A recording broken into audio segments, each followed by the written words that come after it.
Baik, kalau kebijakan data digital yang terakhir ini kita sudah punya 2 undang-undang yang baru, yaitu Undang-Undang PDP dan Undang-Undang ITE yang baru saja diresmikan. Tapi lebih dari itu, menurut saya digital atau ekonomi digital ini tidak bisa dihindarkan oleh siapapun. Oleh sebab itu, ya kita tidak bisa menolaknya, tetapi harus berhati-hati karena terjadi disrupsi yang luar biasa dalam perkembangan digital ini. Saya menangani kasus misalnya pinjol, di mana rakyat menjadi korban dari kegiatan ekonomi digital. Ada kripto misalnya. Kasus pinjol itu sendiri sungguh sangat problematik. Kenapa? Karena dia dibuat secara hukum perdata melalui gadget. Rakyat yang tidak tahu langsung bilang, kamu mau pinjam uang sekian? Yes. Bunganya sekian? Yes. Kalau tidak bayar sekian? Yes. Itu perdata. Dan itu banyak yang menjadi korban. Banyak yang sampai bunuh diri. Ada seorang dari Semarang, seorang guru, meminjam hanya 500 ribu, kemudian hutangnya menjadi 240 juta karena selalu bertambah bunganya.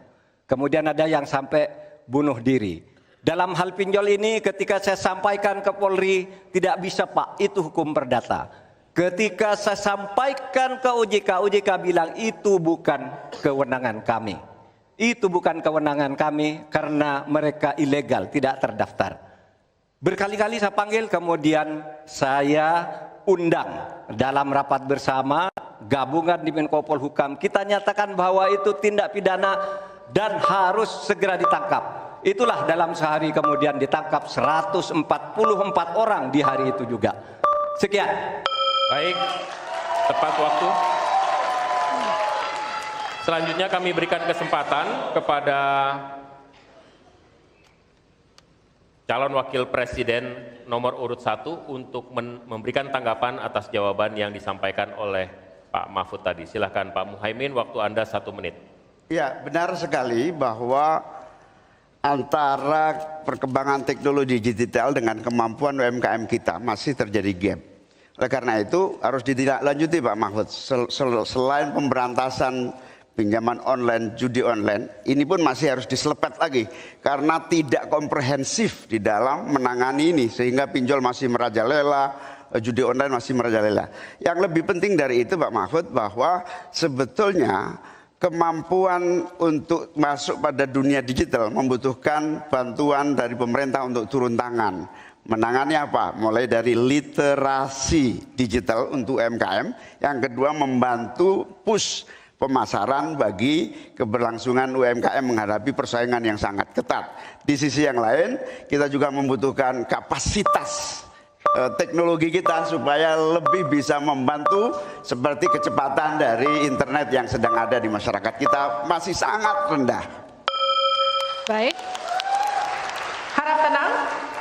Selanjutnya kita akan beralih ke calon wakil presiden nomor urut 2, Bapak Gibran Raka Buming Raka untuk menanggapi. Waktu Bapak untuk menanggapi 1 menit, kita mulai sejak Bapak mulai berbicara. Baik, terima kasih. Mungkin kita juga harus hati-hati selain pinjol dan judi online, kita juga harus hati-hati untuk masalah pencurian data. Untuk itu harus kita kuatkan cyber security dan cyber defense kita.